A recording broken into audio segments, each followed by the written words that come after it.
በተለምዶ ቢሆንና በአንድ ጨዋታ 30 የግብ ሙከራዎች ቢኖሩ 25 የሚደርሱት የሚሞከሩት በአሜሪካውያኑ ይሆን ነበር። በዛች ቀን ግን ነገሩ እንዲህ አልነበረም። ሄዘር ኦሪሌ የጨዋታው ስቴትስ ኦፍ አሜሪካ 2 ሰሜን ኮሪያ 2 ይላል የውጤት ማሳያው። ኦሪሌ በጨዋታው ውጤት ወይም በገጠማቸው ከባድ ፈተና አልተገረመች። ምክንያቱም ሰሜን ኮሪያዎች ብዙ ግብ ሊሆኑ የሚችሉ ኳሶች ሲያመክኑ ተመልክታለች።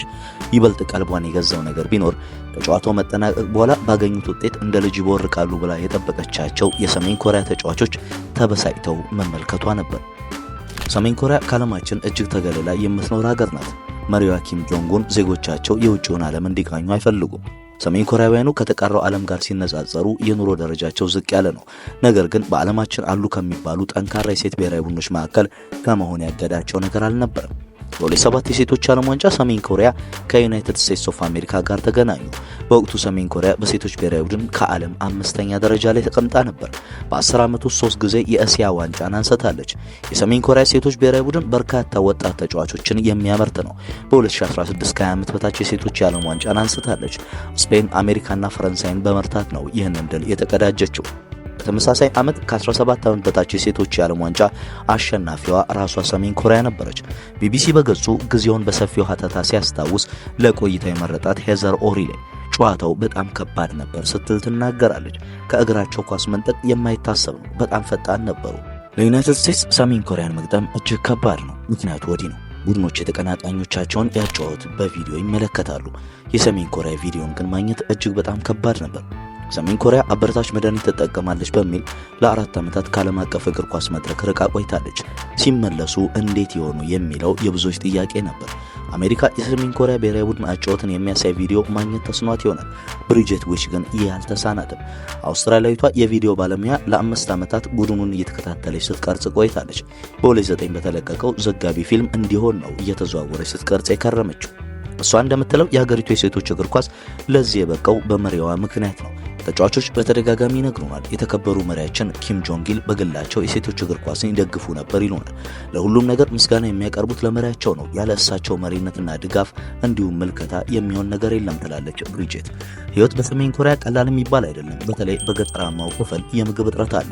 የጤና አገልግሎትም በቂ አይደለም። በ2023 የወጣ የተባበሩት መንግስታት ዘገባ እንደሚጠቁመው ዜጎች የተለያዩ ወንጀሎች ፈጽመው በሚታሰሩባቸው ማጎሪያዎች ወሲባዊ ጥቃት ይፈጸምባቸዋል።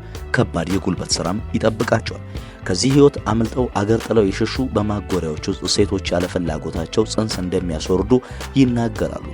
በዋና ከተማዋ ፒዮንግያንግ ግን ህይወት በተነጻጻሪ የተሻለ ነው። የኑሮ ደረጃው ከተቀረው የሀገሪቱ ክፍል ይሻላል። የሥራ ዕድሎችም አሉ።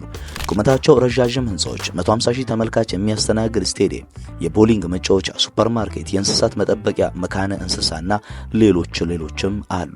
ከሌሎች የሀገሪቱ ክፍሎች ጋር ሲነጻጸር ፒዮንግያንግ ውስጥ መኖር ማለት መታደል ማለት ነው ትላለች ብሪጀት። ተጫዋቾች እንደ ስጦታ ከመሪያቸው ቤት ይሰጣቸው ነበር። ቤተሰቦቻቸውንም ወደ ፒዮንግያንግ ማምጣት ይችላሉ።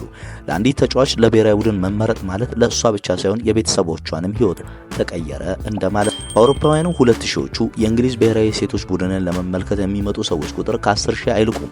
በወቅቱ የሴቶች ብሔራዊ ቡድን ሲጫወት ለማየት ወደ ኪም ኢልሱንግ ስቴዲየም የሚመጡ ሰሜን ኮሪያውያን ቁጥር ግን እስከ 50 ሺህ ይደርስ ነበር። ተጫዋቾቹ ከዋክብት ናቸው ትላለች ብሪጀት። ደጋፊዎቹ ያውቋቸዋል፣ ፍርሚያም ይጠይቋቸዋል።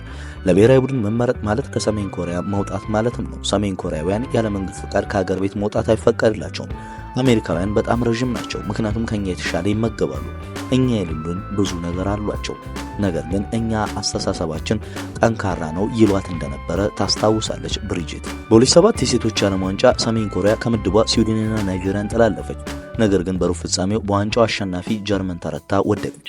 በ2011 የሰሜን ኮሪያ ብሔራዊ ቡድን ስም ይጠፋ ጀመር። ምርመራ ከተደረገላቸው ተጫዋቾች መካከል 5ቱ ከዚህ በፊት ታይቶ የማይታወቅ አበረታች መድኃኒት ተገኘባቸው። የሰሜን ኮሪያ እግር ኳስ ፌዴሬሽን ይህ ሊሆን የቻለው ተጫዋቾቹ ባህላዊ መድኃኒት ስለወሰዱ ነው እንጂ አበረታች መድኃኒት ተጠቅመው አይደለም ሲል አስተባበለ። ጥርጣሬ የገባው ፊፋ ከ2015 የዓለም ዋንጫ አገዳቸው። በ2019 ደግሞ ሰሜን ኮሪያ ለዓለም ዋንጫ ውድድር መድረስ ተሳናት። በ2023 ሰሜን ኮሪያ ጥላው ከነበረው ጥብቅ የኮቪድ መመሪያ ምክንያት ብሔራዊ ቡድኑ መንቀሳቀስ ስላልቻለ በውድድሩ ሳይሳተፍ ቀረ። የሰሜን ኮሪያ ሴቶች ብሔራዊ ቡድን ወደ እግር ኳስ የተመለሰው ባለፈው ዓመት ነበር። በእስያ ጨዋታዎች ላይም ተሳትፋ ሁለተኛ በመውጣት የብር ሜዳሊያ ማግኘት ትችላለች። አሁን እንደ ድሮ ኪም ጆንግ ኢል የሉም። ልጃቸው ኪም ጆንጉን እንጂ። ታዲያ ያንን የቀድሞ ተፎካካሪነታቸውን መልሰው ማግኘት ይችሉ ይሆን ወይ የሚለው የብዙሃኑ ጥያቄ ይመስላል።